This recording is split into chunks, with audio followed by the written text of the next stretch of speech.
We would like to see every World War II veteran have the chance to see their memorial.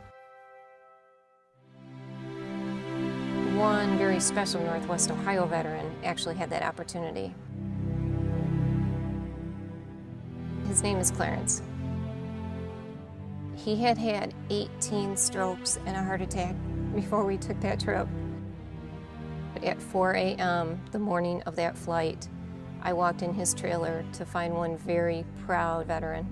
He had on a white shirt and tie, navy slacks and blazer, and every ribbon and medal he earned was proudly displayed on that jacket.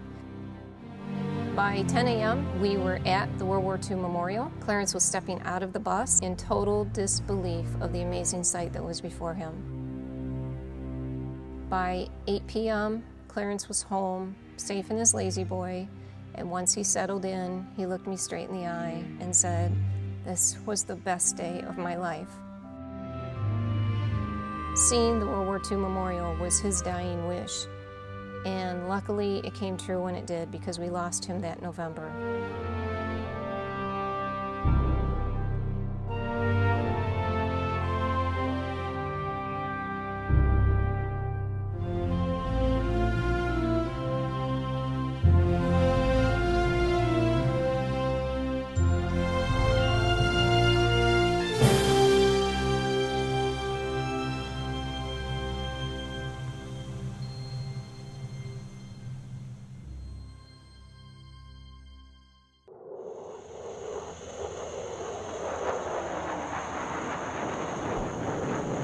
Dawn breaks at the Grand Air Hangar at Toledo Express Airport.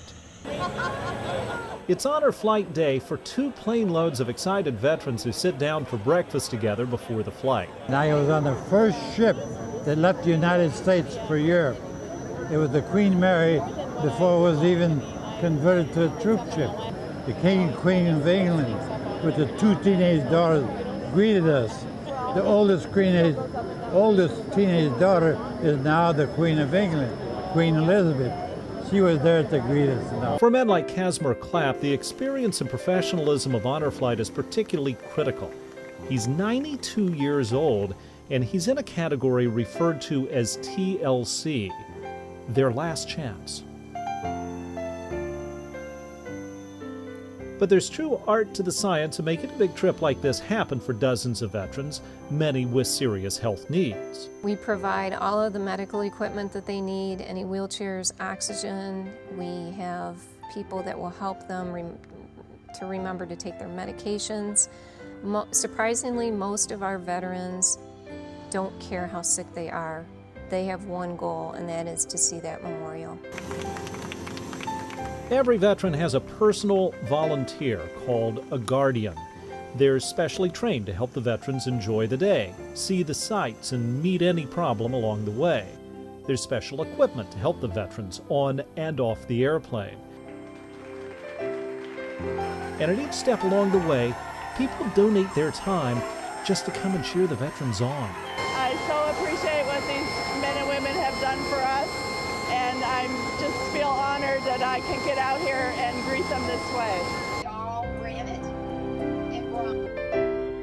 In the nation's capital, a luxury tour bus takes the veterans to within steps of each monument.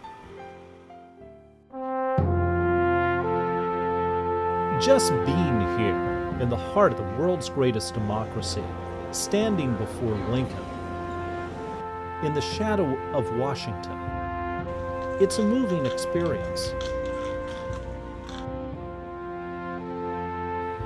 And then come the memorials.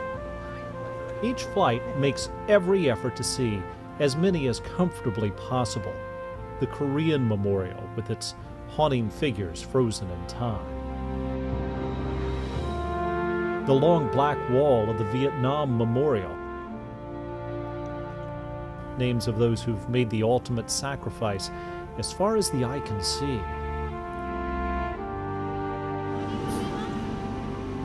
For Marines on the trip, nothing inspires like the monument to Iwo Jima.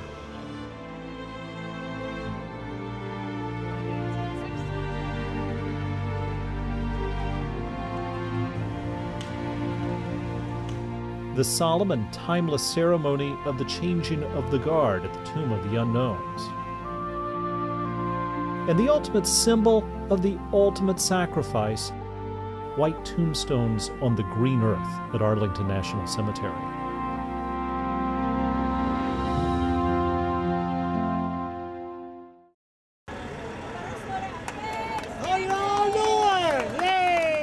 But ultimately, the entire trip is focused around this moment, when these veterans find themselves 400 miles from home on the doorstep of the monument designed to honor them. And it begins with a thank you. Joe, thank you for your service and welcome to your memorial. And that's what it's all about. The largest, grandest, greatest thank you to the greatest generation. It's more fabulous than I ever thought it'd be. It's beautiful. It's about time they did something.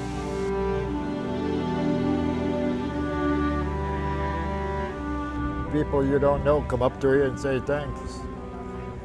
It's amazing. For some, it's the very first thank you they've ever received. But it's rarely the last. One veteran's story is typical. During that time, 30 people walked up to him, shook his hand, and said thanks for a job well done so many years ago. The attention here is almost overwhelming because, amazingly, few of these American heroes have ever really considered the magnitude of what they did. Every veteran of World War II that I have ever talked with has told me they did nothing extraordinary. They just did what they had to do. But when we take them on this flight and they have people come up to them all day long and thank them and shake their hand and give them a hug, that is the greatest feeling for them. And they say, I never thought I did anything special, but now I do.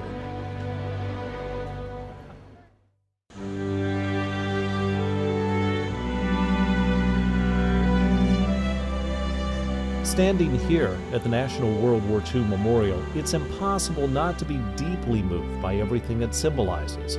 The feeling of a shared national experience, an entire generation who came together in such a profound way to secure a future for all those who came after. So imagine what it must be like for those who lived it. Words can never describe the emotions that our veterans feel when they walk around such an amazing American icon, symbolizing the unity of our entire country during that dark time in our history.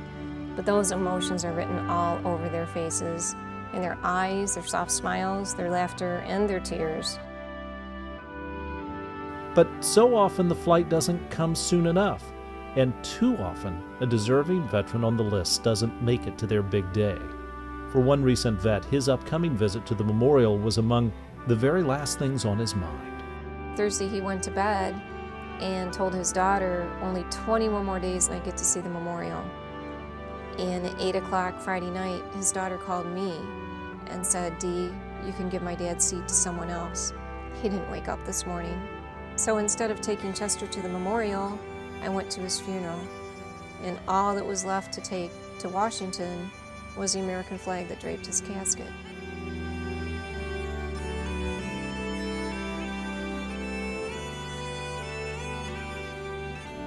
For those who do make it, it's about much more than just seeing this iconic memorial. It's about experiencing this debt of gratitude we all owe them. It's about coming full circle as the older veteran looks back on this extraordinary moment in their youth when everything hung in the balance and the greatest generation rose to the occasion. It's about a man like Casimir Clapp living to see this crowning acknowledgement he so richly deserves. I didn't think I'd make it. See, I'm 92 now, so I didn't think if I didn't make it now, I don't think I'd make it. And he did just in time. Casimir Clapp also died shortly after this flight, but not before all of us collectively had a chance to thank him. An honor flight of Northwest Ohio made that happen.